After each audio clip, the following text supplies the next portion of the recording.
Hello, everybody. Hello and welcome to the BA show, the Blue Abroad show. It's Monday, the 11th of March, 2024. We are here after opening round. The season has officially kicked off. 4 premiership points in the bank.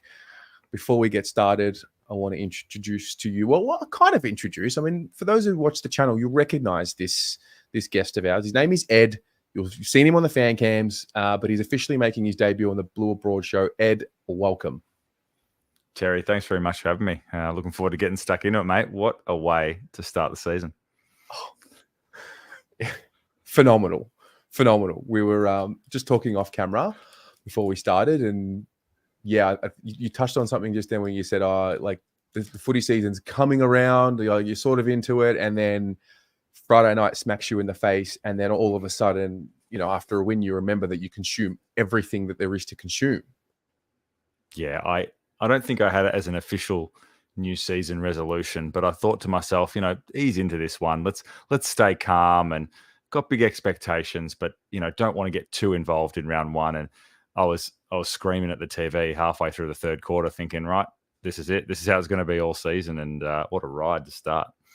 Yeah, absolutely. Well, I'm excited. Selfishly, like I'm sure you're going to enjoy being on the show, but sure. I mean, I've only really had you on the fan cams, so I get 5 to 7 minutes with you.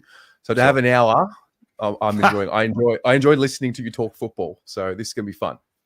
Thanks, mate. Yeah, let's enjoy. Yeah. So what we're gonna do is go through the game Friday night, go through our votes, themes, issues, storylines. We're gonna touch on Doc a little bit. Paul Sebastiani's gonna come in for a little cameo. He's got a massive announcement to make for all of us with some things that he's got going on. Then we'll touch a little bit on Richmond moving forward. And I've also got an announcement to make for something that's going to be happening tomorrow. So without any further ado, mate, let's just begin, because Friday was Friday. How did you break it down? I mean, you've watched the replay now. Where do you begin with it? Well, I mean, I really feel like as a game, it was almost a 2023 season wrapped up into one game. We were really awful in that first quarter. And I don't think we've been that bad for a while. I noted that the two things that I thought we did really poorly, we just could not win the contest. Like those 50-50 disputes just feel like the ball was always bubbling not our way. And we weren't reacting well to that. So it's almost like we were hoping that it would start falling our way, and we were set up for that. But it would not fall our way, and we weren't set up at all. And then I think, mate, the first ever fan cams I went on with you, I went on about how poorly we were entering the forward 50, and just this sort of either this hack kick forward or these entries that weren't deep enough. And that to me was a real issue in the first quarter on Friday. And the issue is, one, obviously we don't tend to score if we enter the 50 like that. But then Brisbane were just slingshotting from that position. We would turn it over about, let's call it 50 meters from our goal. And then through hands and good skills, they just run it down the other end. And there was a few goals where you just sort of think, God, it feels like there's about 7 Brisbane players in our back line and 5 of our defenders. We're just so out of position from these terrible entries into our forward line. And I was pretty concerned at quarter time. I had a bit of faith that we could turn it around, but probably wasn't expecting what happened after that. How did you see the first quarter? Yeah, I mean, the first quarter just was the flashback of the second quarter from the prelim once the Lions got going. I was probably more impressed with how good the Lions were more than what I was angry with us. I think the part where I was frustrated in the first was just the pressure. One thing I was really expecting was that trademark Carlton intensity. And, when that's not there, we go from a great side to an average side. If it's not there, I don't think we're quite ready to. We've got to get there, and I'm sure with time we will. But we're not really ready to play the way Brisbane did in that first quarter with their precision. So it was frustrating early. And we walk away from this with a thrilling win, but we should remember that the chasm between our best and our worst right now it's still too great. If we really want to be the team that we think we can be, we can't have quarters like that at all. Because look, we we were able to peg it back, but we won't always be able to peg it back if we have entire quarters, or, it was probably a quarter and a half, wasn't it, like that? So there's plenty to learn from that quarter and a half, no doubt. Yeah. So chat, I haven't done this for the year, but in 3 words, summarize Friday night. Ed, there was a period in the second quarter. I think we were down 43 at this stage. So just prior to the margin becoming 46, and the Lions just, they were kicking behinds. I think Charlie Cameron missed. And it just looked insurmountable.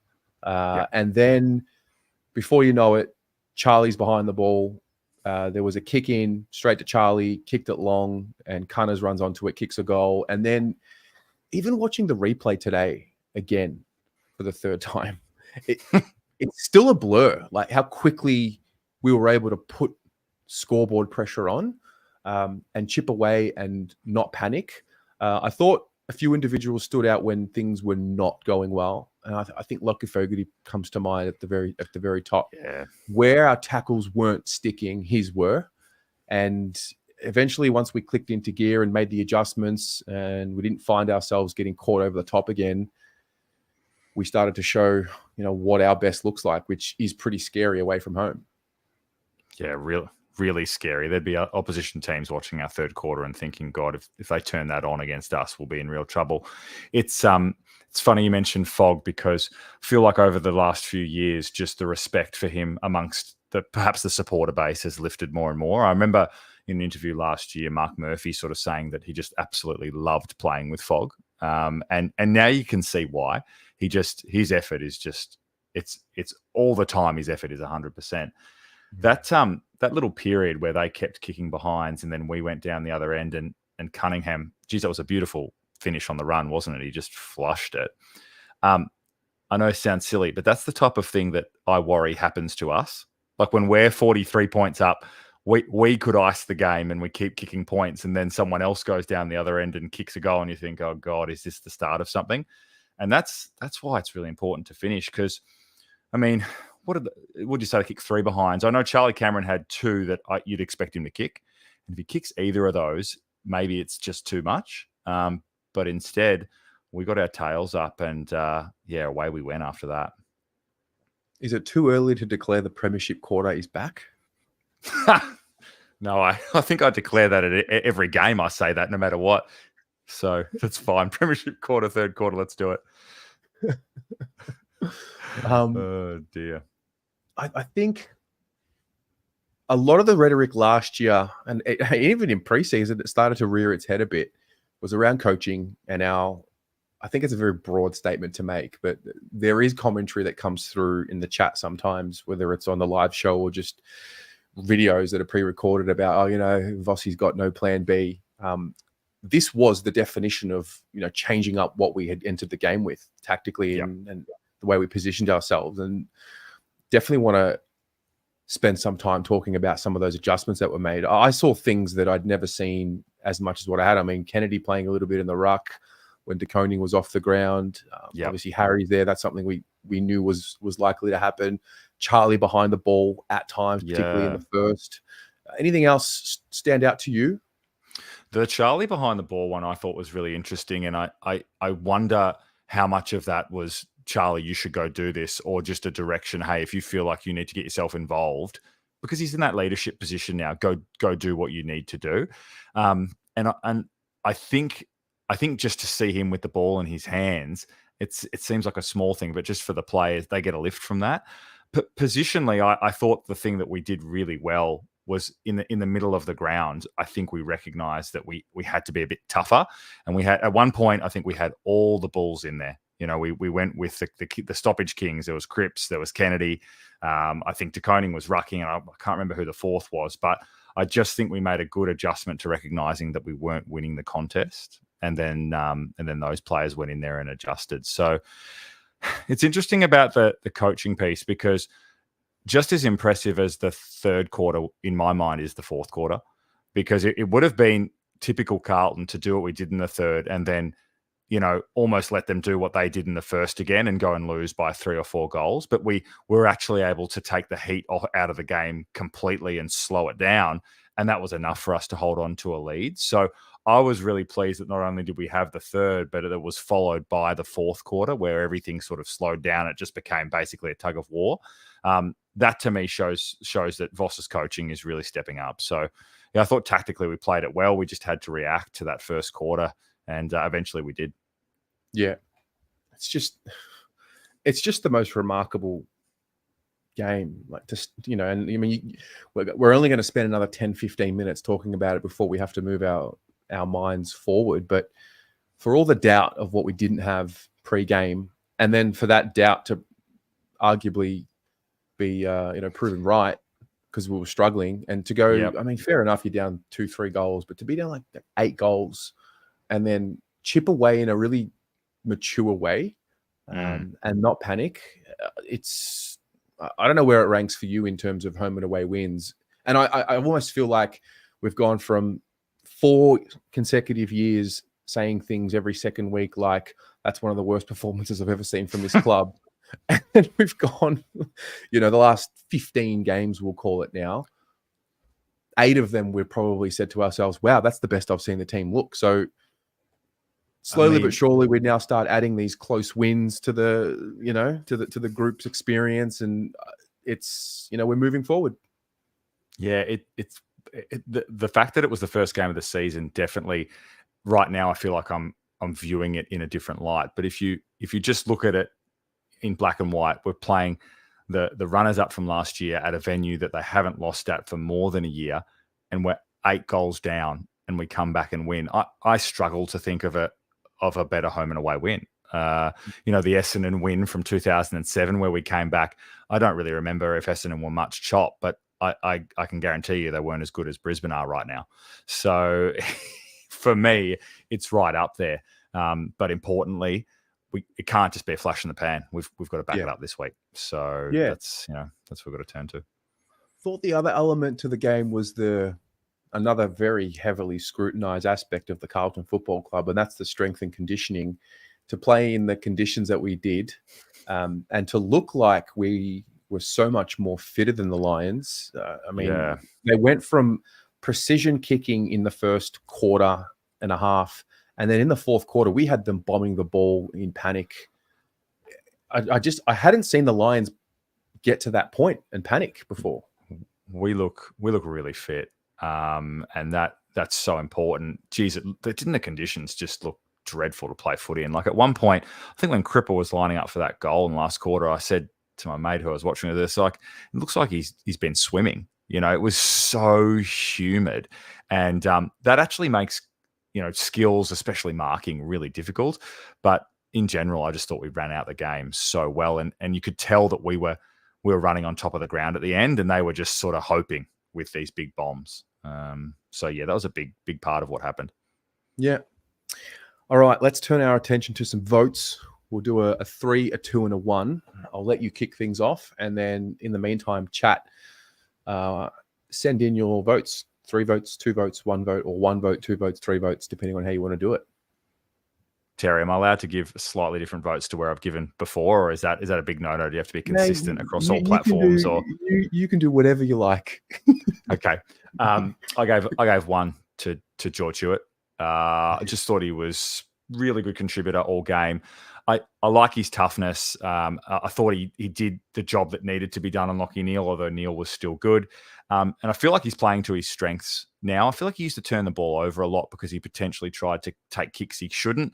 Now he gives hands when he should, kicks long when he should, and he's tough. So I thought he was really, really important.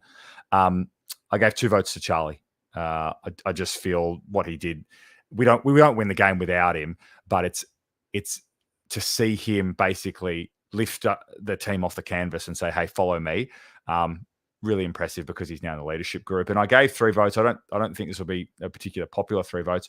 I actually gave 3 votes to Cripps. I just thought he was super consistent all game. I thought he played well when the heat was on. He had 11 touches in the second quarter, which is really where we start to see it turn. And I don't know if I've seen him take a better set shot for goal than the one in the last quarter. And that was a captain's goal. So I gave him 3. Honourable mention to Harry, obviously, for everything he did. But yeah, 1 to Hewitt, 2 to Charlie, 3 to Cripper. I like it. I like it. I went with 1 to Hewitt, 2 to Cripps, and 3 to Harry, and I gave Fogg the doing a bit just because 9 tackles. Yeah, it was I really superb, wasn't it? like players that are there when things don't look good, and not to say that when it started turning around, that's not important, but where those tackles, as I said earlier, where they weren't sticking, his were, and it's a nice start for him, and it's a really good story. Yeah, he's a great story. For the doing a bit, I try to bring some diversity to the show, Terry. So I went with Jordan Boyd. I've got a big. I'm a big rat for Boyd. I just feel like his skills, decision making, and he's a great competitor. It's just little things that he does. Like I think after Charlie Cameron kicked his first goal and he was sort of lapping it up, and we were down at this point, so it's not easy to do this. He went over and let him know, you're being a bit of an idiot. It's a first quarter, mate. Just wait and see how it pans out. And that type of stuff I really like. I think it's important to have players that are willing to do those things in the team. So really enjoyed watching him play. Mm-hmm. The coaches' votes came out, so I'll read them out. 1 vote to Blake Acres, 3 votes to Josh Dunkley, 3 votes to Darcy Wilmot, 3 votes to Lockie Fogarty, 4 votes to George Hewitt, 6 to Charlie, and Harry got the 10. Got 10. Wow. Yeah. I mean, Harry's been one of the more spoken about stories for the last. Well, for the last couple of months, but in particular the last couple of weeks, 1 set shot against the D's in windy conditions, and they all came for him in the media, and then it turned into this series of events with the Carlton content creators going back at the mainstream media, and there's more of us than there are them. So it started this interesting back and forth. I don't really know if they saw what all of us were saying about them or about their commentary, but. I think if you're in the Carlton community and you're aware of content and you're on Twitter or you're on social media, you definitely would be aware of the back and forth. And that's just an interesting dynamic because the players, they're not going to stick. They don't really, rarely will you see the players reply to the media. Like we got a little bit of that after the game with, Charlie making those comments about putting the media to sleep. But for the most part, the players, they're defenseless in some respect, Yeah, they are. I liked that from Charlie.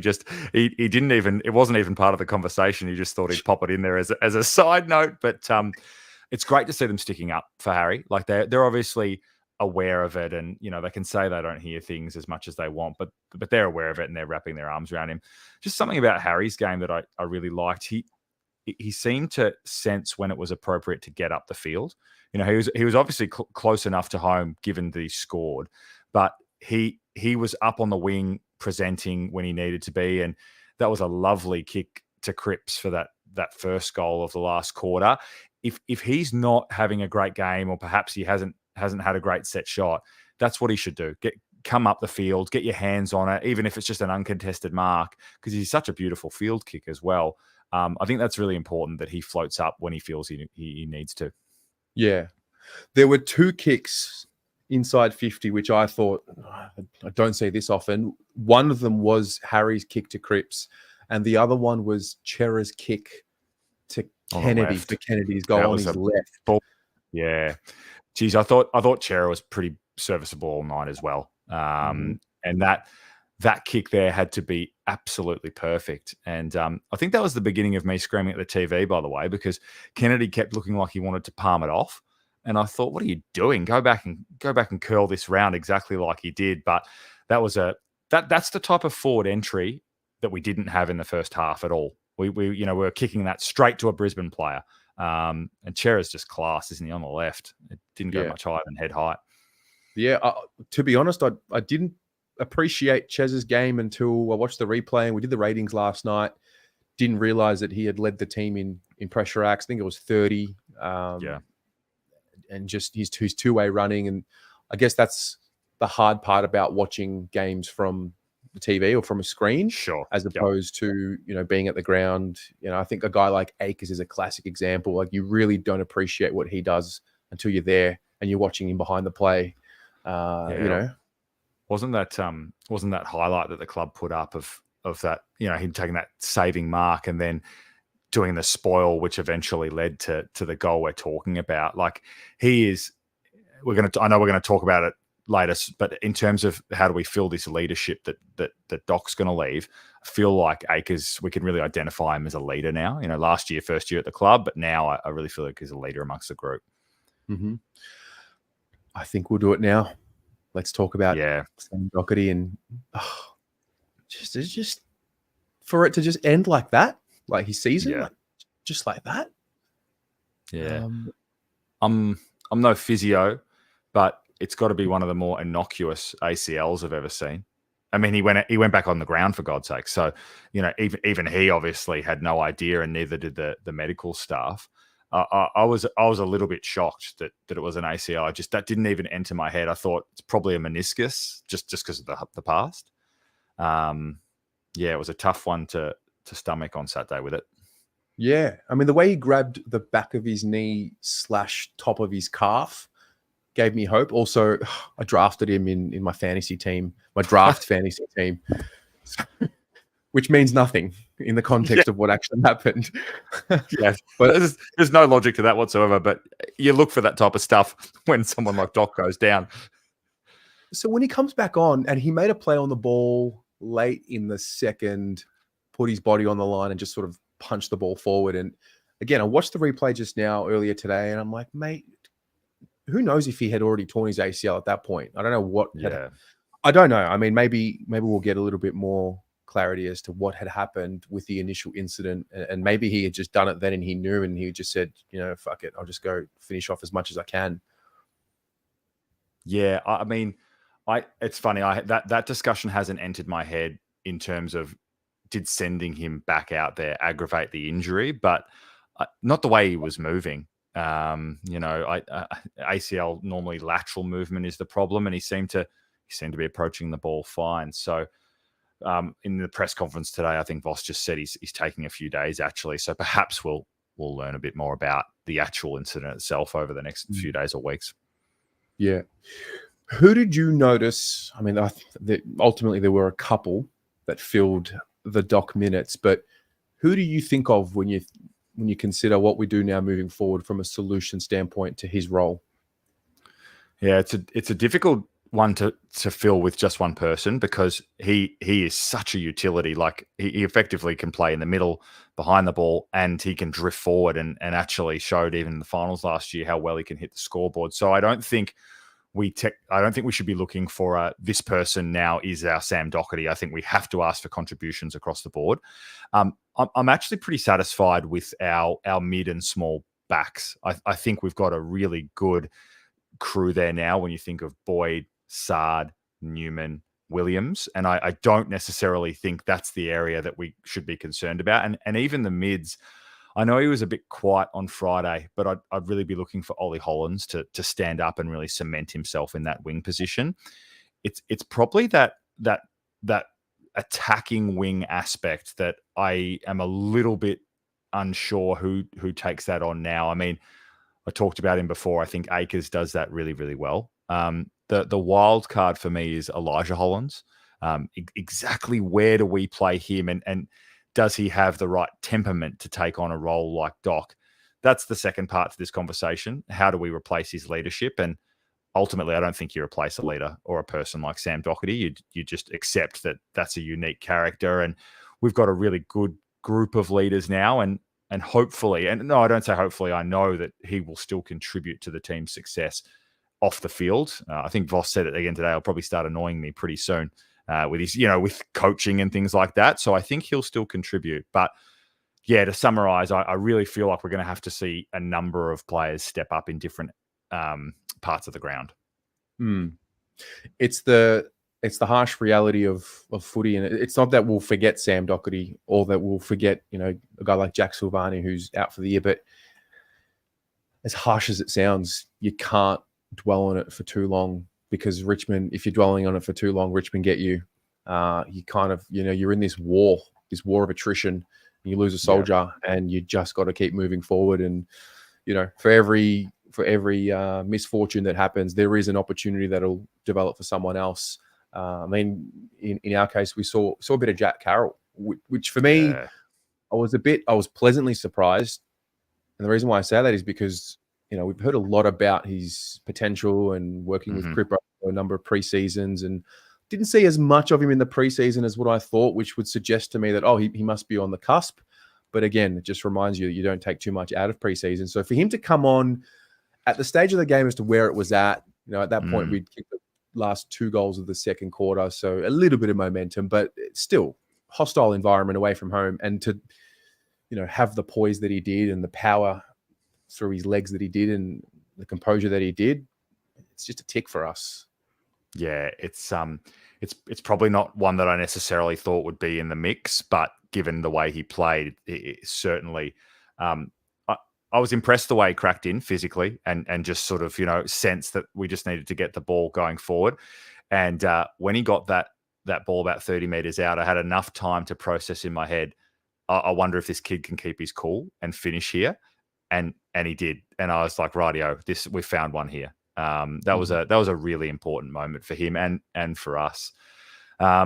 Yeah, I think that's a really good call in terms of the way Doc covers the middle of the ground. Have we got someone there? He's definitely going to be part of that. All right, we're going to take a short break. We have a little cameo and a bit of an announcement that's coming our way. Mr. Sebastiani's in the SCN studios. Let's get him in. Paolo. Hello, lads. Terry, Ed. Good evening. How are we? G'day, mate. We are great. We are great. Yeah. We are back. We are back. We are back. We are back. We are going to get Ed back. Is this your debut on the Monday show, Ed? It is, mate. It is. Fantastic. This is fantastic, mate. Great stuff. Great stuff, mate. I did see your video pop up on the Instagram feed. So fantastic stuff, mate. Thanks, mate. Good to hear. Good to hear. Are we all settled from Friday night, or? Yeah, we just finished the game review. To be honest, Nice. we don't want to move on, but we have to move. Oh, dearie me. Dearie me. Yeah, no, we have to move on pretty quickly, don't we?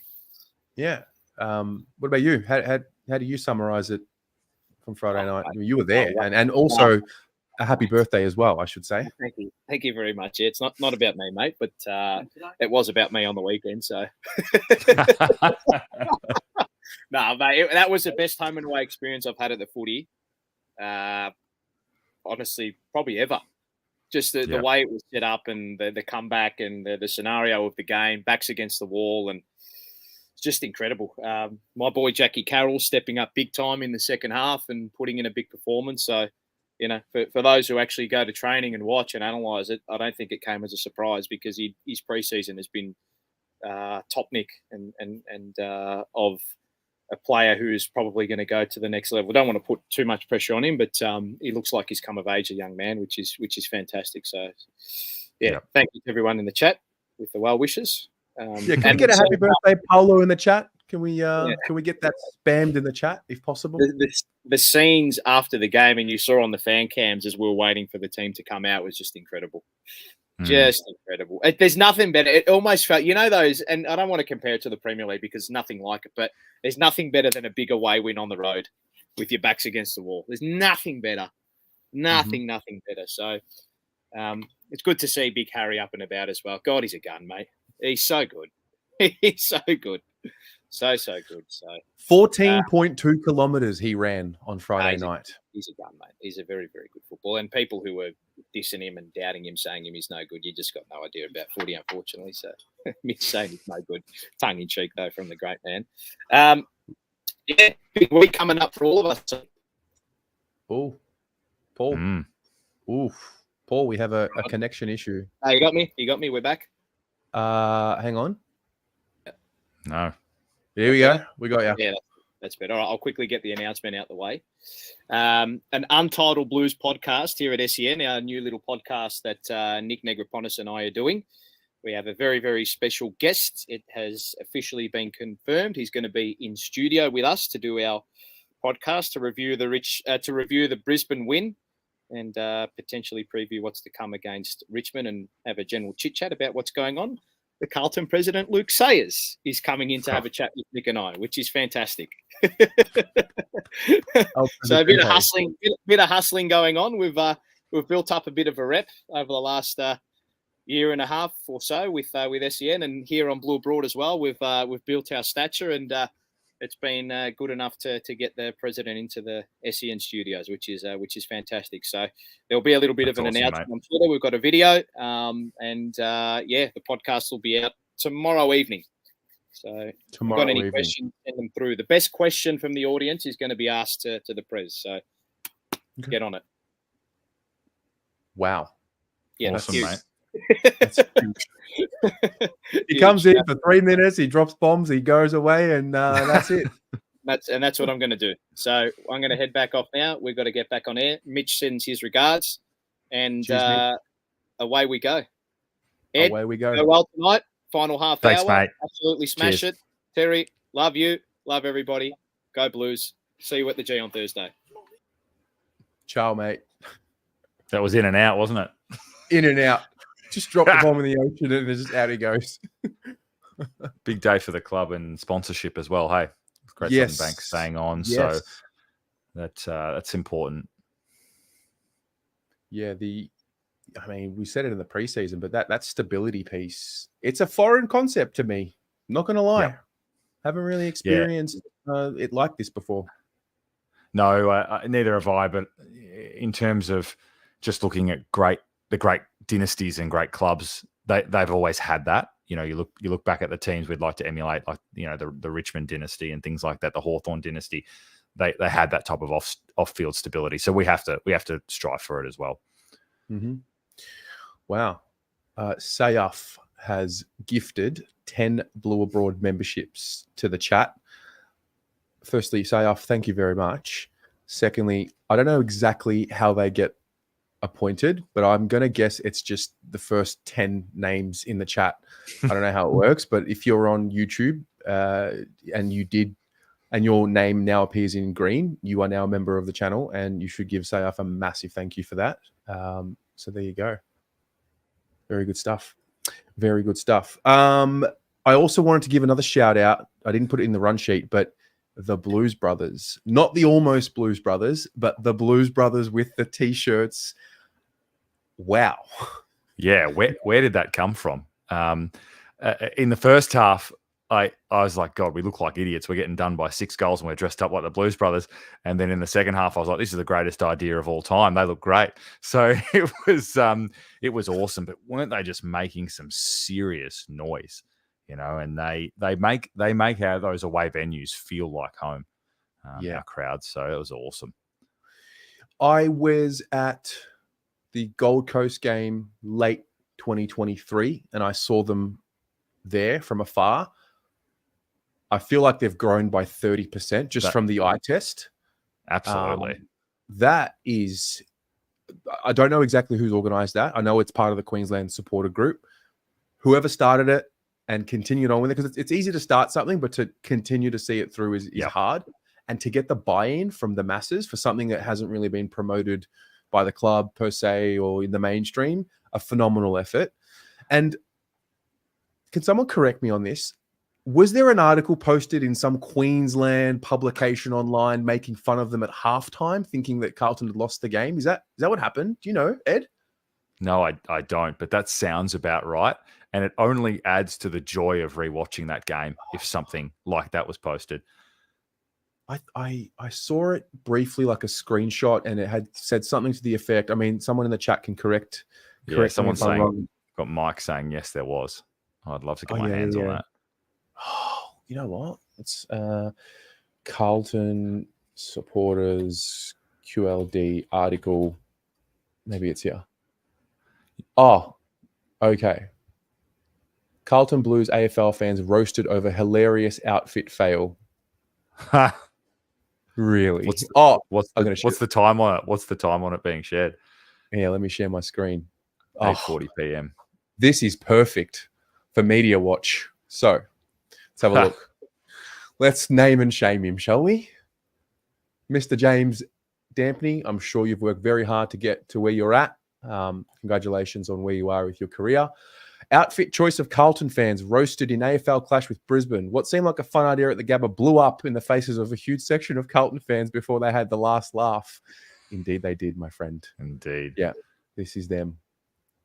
This is them. Wow, phenomenal. Well done. Well done, everyone who is involved in this, because, yeah, you just don't see that too often. For it to have that much momentum in the first game of the season, I think is what took me aback. Like, it's the type of thing that, you can see it building if we get a real run on. But for them to be dressed like that in round 0, that was pretty impressive. Says it was an edited version. They pulled the article and changed it. Oh, amazing. I thought that makes it even better. That makes it even better. So good. So good. I've also read online, confirm this for me in the chat if you know that it's the truth. I think the Blues brothers are coming to Melbourne for the Hawthorn game later in the year to pack out the MCG. So between Robbie Williams talking about it on his Instagram story. That's confirmed. Yeah. Someone's just Jared in the chat. It's happening. Wow. Happening again in Melbourne against Hawthorn. Great. So we'll just look after that and look out for that and see how that one plays out. Jaden, $5 donation, says, hey, I'm in M1 this week. Is that next to our cheer squad, Go Blues? I believe that is correct. I believe the cheer squad is in M3. So, yeah. Yeah. Okay. Oh, man, time's just gone by so quickly. What the hell? Fine. Ed, let's move on to Richmond. No, we should be excited because everyone's back at the team now. What do you think of when you think of round 1 now? Well, geez, it's strange to not have them as the first game of the season, isn't it? I mean, I feel like, when was the first time we played them in round 1 in this streak? It might have been 08, which was Juddy's first game for us. And we've had some ups and downs. Like, there's a period where we were all over them, and then, the last probably 10 years they've had the measure of us. And the last year was so strange. I was really frustrated after last year, that draw. I thought we should have won that. Now I feel like we've just got a golden opportunity to start the year so positively and go into, a week break, 2-0. I'm really excited for it. Their game against Gold Coast had an eerie reflection of our game. It was pretty bizarre, but I truly believe, I didn't necessarily feel this way last year or even the year before. I believe we're a much better outfit than they are. And this is the type of game where we should win. And with much respect, we should win. It shouldn't be close. I think we should really do a number on them.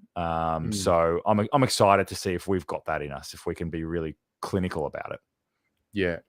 I think the way in which opening round has eventuated and the way in which we've seen the win and the tension that opening round created, in my view, to the Victorian fans who, didn't get to go to the footy this weekend and watched everyone else go to the footy. I just think the crowd's going to have a bit of spice to it. So first home game, I'm expecting it to be a little bit, it's always spicy and it's always loud and there's always a roar, but because we've had to sit back almost and watch the football and then watch a remarkable win, and then now we want to be a part of it, and now we get to have our normality back and that buzz around Melbourne, I'm expecting a really electric atmosphere on Thursday night. And it's at the G. It's going to be it's not going to be too cold. It's just perfect conditions for nighttime football. Yeah, I always go to this game super excited, but I also go with a tiny bit of fear that we'll start exactly how we started against Brisbane, unfortunately, which is just, Richmond could potentially pile on the first 5 goals and then we're playing catch up. And this game that I was excited for is now just like, oh God, let's just do our best to not embarrass ourselves. I don't feel like that this time round. I feel really excited. I feel we've got a golden opportunity to play some really good footy at a ground that we now play really, really well. It's going to be electric. Sellout crowd, I believe. So yeah. Yeah. Did you watch the Tigers play against the Suns? Yeah, I did. What a strange game. It's difficult. I was texting some mates during it. I sort of said, a Gold Coast that good or a Richmond that bad? And we both sort of agreed that it was a bit of a mixture of both in the first half. And then, exactly like our game, somewhat out of nowhere, the momentum just completely shifted. It was different in terms of how they did it to us, the momentum shift. And I didn't think they had a heap of structure to what they were doing when they had momentum. It just felt that some individual brilliant players started getting their hands on the ball and running with it. And that's what I sort of took most note of in terms of what we need to be really careful with. Daniel, Rioli, Shai Bolton, if those guys get space, they can cut you to pieces. And that's what they were doing in the third quarter against Gold Coast. And I just hope that we put the work into those guys so that if they do get off the chain, we know how to reel it back in. But I wasn't particularly impressed apart from that little patch of momentum that they have. I feel like we've got them covered in most areas of the ground. Yeah. I mean, from reports, it seems like they're going to get Nank back. So, that's a big piece to who they are and what they're going to do. Dusty would seem he's going to come back. And there's a third piece that I've forgotten. Tom Lynch. Yeah. I think Lynch is I think Nank and Dusty are absolute locks. So, they're both good players, but I still think we have them covered in the center of the ground, even with those players. Lynch is a tough one because we're obviously missing Wiedering, who would be a really logical matchup for him. In saying that, I think we have to be okay with them putting their best team on the park and still being confident. If we're going to go into games against a team like Richmond and just hope they don't have their best forwards, that's not the team we are. We need to want the opposition to bring their best, and then we beat them anyway. So if he plays, I think we do what most people will expect, which is we probably start Lewis Young on him, and then if that doesn't work, then we try either Kemp or Gov. I'd love to know where Marchbank's at, because I also feel like he'd be a nice matchup for it. But is there any news on him at all? Well, the last update we got was I think last week, and it was the injury report that said that Marchbank was going to be out until after the bye, or reassessed after the bye. So we haven't seen an injury report this week. I think they come out generally on a Tuesday, sometimes a Monday, but generally on a Tuesday. So we won't have Marchbank, I don't think, until after the bye. Are there any other names you think you might want to see come in this week that didn't play? Yeah, I mean the question, of course, is how do we make up for Doc, and circling back to our discussion around how you replace Doc. I think we just need to decide which part of his game we feel we need to replace most. As far as I'm concerned, I just think we keep it pretty simple. I think Carroll moves into the starting 22. I really liked his game. And then a lot of it is actually based on conditions for me, because I do believe it's meant to rain. I can see in the chat that Gab's saying Motlop if fit. My understanding is that he's got turf toe and he'll still be another week as well. So I probably would lean towards either Chincotta and try to push him up onto the wing, or put Chincotta back a little bit and then push Williams up on the wing. Just want to get through this. So today's the 11th of March. The 4th of March was the last update that we got. So let's have a look. So Marchbank availability indefinite. Next update on his progress will be after the bye. All right, so that's fine. Jack Martin, 2 to 3 weeks away. That was 7 days ago, so that rules him out. Motlop. Okay, so we'll probably get an update on Motlop this week. It's pretty. We'll see how that one pretty plays handy. out. Pretty handy injury list, isn't it? Yeah.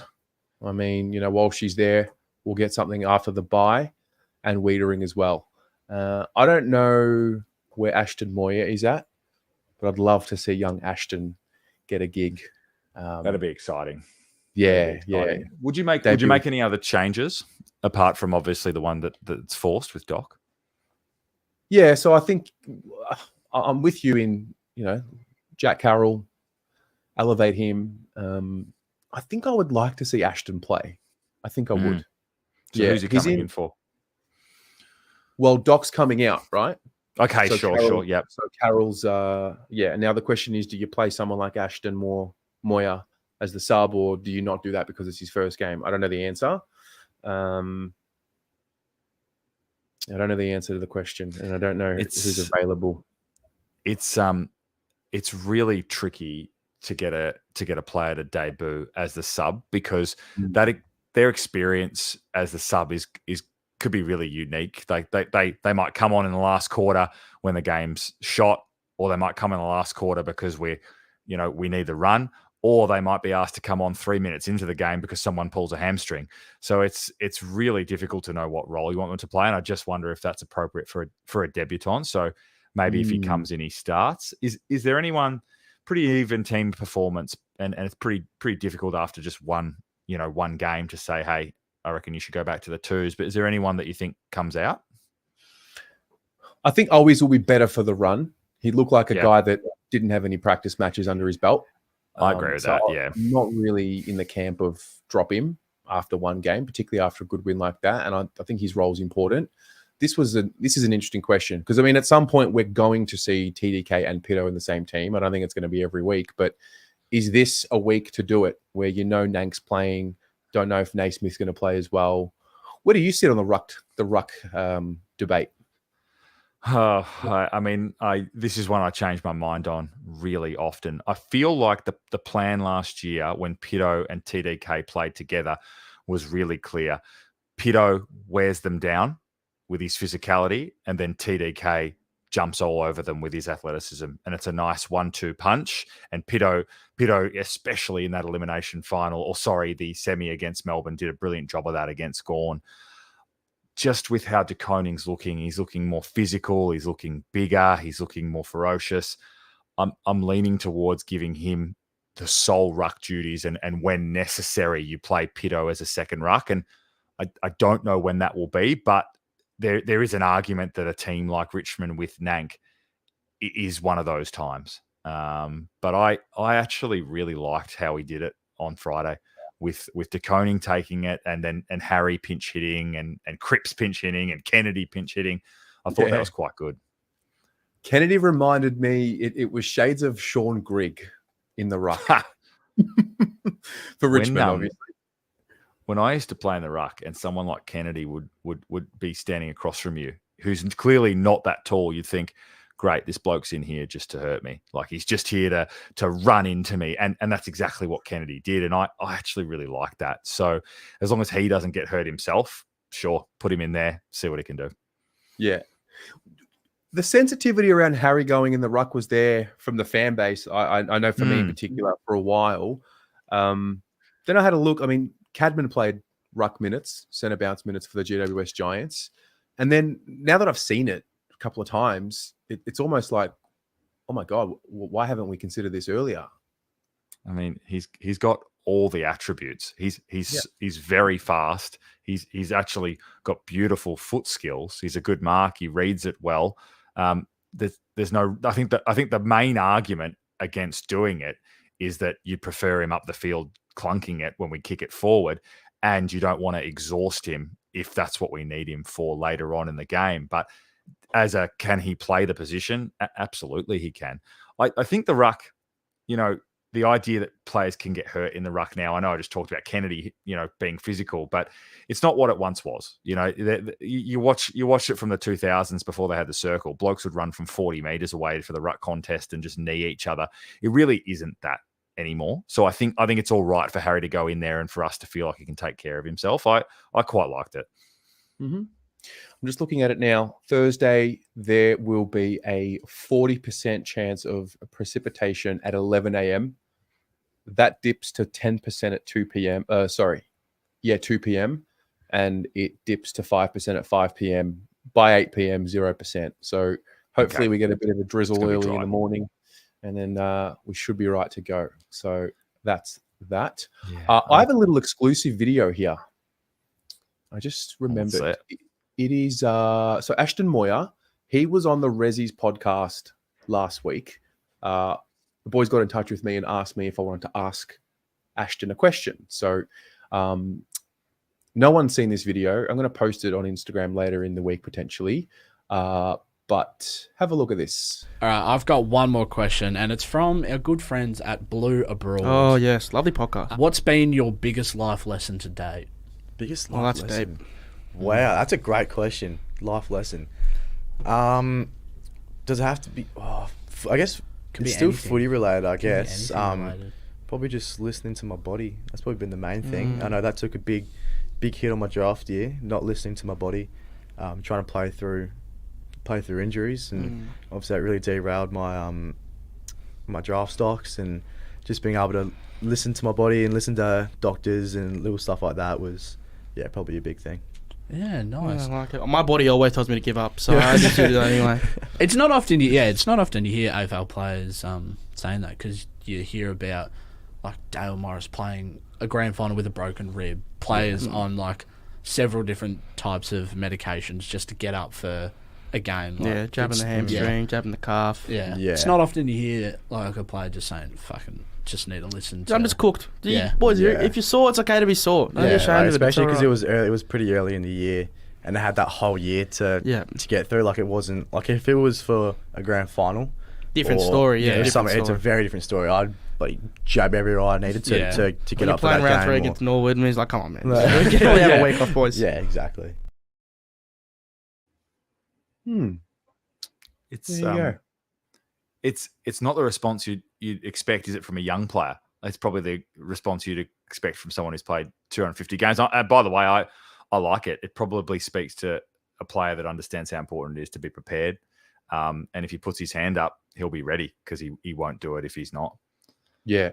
Well, Pommy brought him to our attention prior to the draft happening, and he did tell us the story as to why he had slid so much, and it was because of the injuries, and he got the story about it as well. So, yeah, bit of perspective.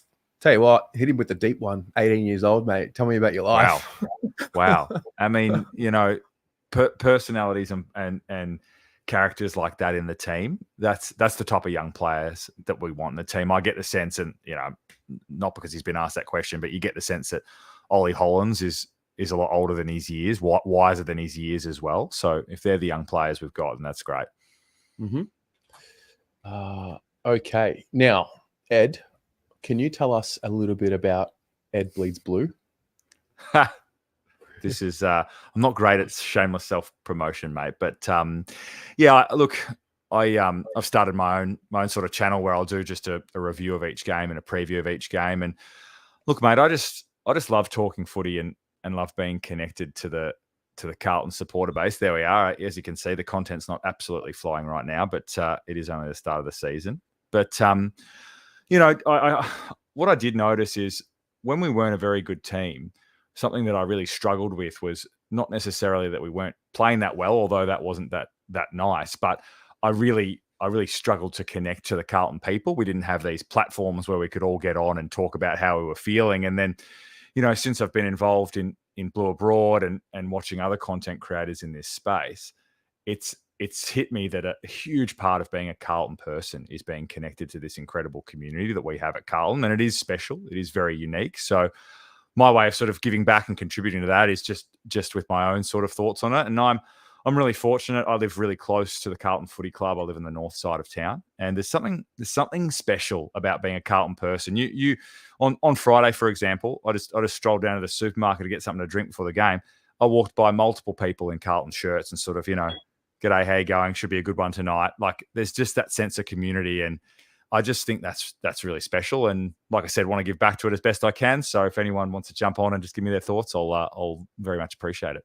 Yeah, absolutely. Well, I've just put the link in the chat. It'll show up for those of you on YouTube and those of you watching on Facebook. So get around Ed, hit the subscribe button. We'll see you on fan cams throughout the year where you're available. Of course, you have to, because I like talking. Oh, mate, I'll be available. I'll be available. Don't worry. No, it's good. I mean, it's a journey. You know what the first thing I thought of when I just shared the screen there? I'm like, oh, you got 48 views on a video, your second video. I'm like, I don't think I saw 48 views on a video until at least my 30th video. It was sitting at like 8 or 9 for a lot, and like 3 of those were like my family. I reckon 46 of them are my dad. And he's already given these He's already given me 2 cents worth on what I should have done better. So, yeah, no, it's good. It's thank you. No, mate. look, very much appreciate the support. No, of course. There is an abundance of opportunity, and it's good fun, and it's a nice way to document everything. And one thing I've found is you don't I mean, at the start, like I said to you before we went live, like it was just about documenting the thoughts to watch them back later on. And then, I look at things in this online space a little bit differently. It's, for me, this is like the cave drawings of, Egypt. Yeah. So like when we're not around anymore and our great grandkids want to look at their family, they can watch us veins popping out of our necks, screaming about a game that doesn't really matter in the grand scheme of things. But mate, it's absolutely that. I don't know if anyone else is like this over summer, but I often just watch highlights of some of our great moments of the seasons past. But what I also find myself doing is rewatching some of the fan cams. I don't watch the whole thing, but I always love just jumping on and just remembering how joyful we were. I think my favorite is the Melbourne in-season game. I just jump on that, and just the hysteria amongst us all, that we pulled that one off. And yeah, moments like that, I think as a footy person, as a Carlton person, you've really got to enjoy them. And we get to enjoy them on platforms like this, so it's awesome. Yeah. Well, I actually read a comment. Someone had written a comment on YouTube just before we went live. Someone, I don't know why they were watching this. Rush of Bond. He had commented on the fan cams from 2019 when we lost to Port Adelaide at the end of the season and they had kicked 19 straight goals. Yeah. And he'd written, geez, Terry, looking back at this, can't believe where we've been from this to beating Brisbane at the Gabba. And if anyone wants to ask, like, why am I so happy and positive and optimistic now? It's because I don't forget where we were at not long ago, I think one of my favourite / least favourite fan cams of yours is after we lost to Gold Coast in the last minute. And I'm pretty sure, if I'm not mistaken, you're taking that from overseas. I'll never forget, we kept kicking it to Gibbons. You were so angry. And I felt exactly the same way. I wasn't alone in that moment. Yeah. That was only 5 years ago. Yeah. Yeah. Crazy. Things have changed quickly, and we got to enjoy it. Yeah, absolutely. Also, another special announcement. I will be chatting, and I'm only telling you guys here in the chat, I'm going to be chatting to Lockie Fogarty tomorrow afternoon. So if anybody has a question for Lockie Fogarty, send it in the chat now. Or if you want to think about it, send me a DM. I'll be at the club tomorrow to film it, and it'll go up tomorrow evening. But that's exciting. He's exactly the type of player that I want to talk to. Like the big draw card names are awesome, but it's guys like Lockie Fogarty, guys like Matt Owies, these guys, Jordan Boyd, I'd love to chat with him. These are the guys that I think going to make or break our ability to raise the floor of our consistency. So I'm really excited for that. Just as you named a few players, then I can't believe I've gone this whole show and I can't remember if we have talked about him or not without talking about Matty Cottrell. I just love Matty Cottrell so much, and it's not because he's got red hair like I do. I just love that man. So I just thought I'd take my opportunity to get that out there to the world. Fair enough. Bit of love. Oh, you know what? I want to give a little bit of love to Lewis Young as well. Yeah, fair enough. Just a bit of love to Lewis Young because much maligned. Yeah. Yeah, he has done what he's needed to do every time he's called upon, and I think inevitably there's going to be that week where it's like Young is out, and none of us will be surprised. But if we get to the end of this year and we've got a premiership, he will have contributed, whether or not that's playing in a grand final team or just playing certain roles throughout the season. He's a Carlton man, and we should be thankful to have him. Yeah, well, you got to remember the context of him. The last game he played was Essendon. Obviously didn't play very well. None of them did that night. Peter Wright kicked a bag that night, and we didn't see him since. So his first game back is away, Brisbane, Joe Danaher matchup. So I thought he came out of that game having performed his role. Yep, with a tick. Yeah, I reckon that's the hardest. It must be the hardest place to be in footy, where you sort of know you're not in the best 22 if everyone's healthy and fit. But when you're in it, that there's a lot of expectation on you to perform, and he tends to more so than not. So yeah, love having him. Yes. All right, we're going to look to wrap up. Ed, anything else on your mind? Anything else that's come to mind Nah, but just when we started talking about it, I've already got butterflies thinking about jumping on the train and heading to the G. It's just going to be so good. It's just going to be so good.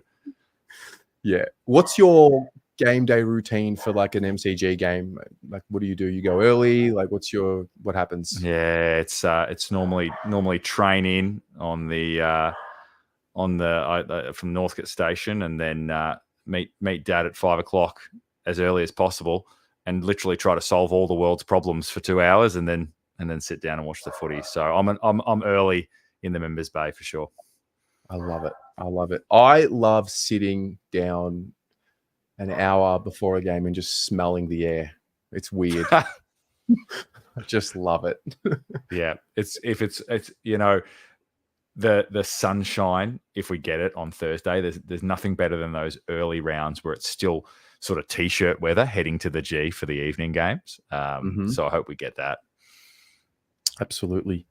All right. So what else has we got? Oh, tomorrow night, 7 p.m, the Jumper Punch. So be sure to tune into that. If you are on YouTube, you will see a pinned comment in the live chat. It is for the pin. I sent a bunch of them out. Is that? Hang on. Yeah, that's better. Yeah. There we go. I sent a bunch of them out this morning. If you order them tonight, I'll have them out first thing tomorrow morning. You may receive them Thursday morning. Otherwise, you'll have them for the season. But get as many of them on your scarves as you can for the footy this year. $17. When we win 17, they'll go to 18. When we win 18, they'll go to 19, so on and so forth. So get around that. Get a bargain now. Get a bargain now, mate, because they'll be $18 by September. You betcha. Look, Ed, mate, it's been a pleasure. I really appreciate you jumping on. Good luck with everything on your channel. And always welcome here on the Blue Abroad YouTube channel. We look forward to seeing you again. Thanks so much, Terry, and thanks, team. Good fun. Go Blues. Go Blues.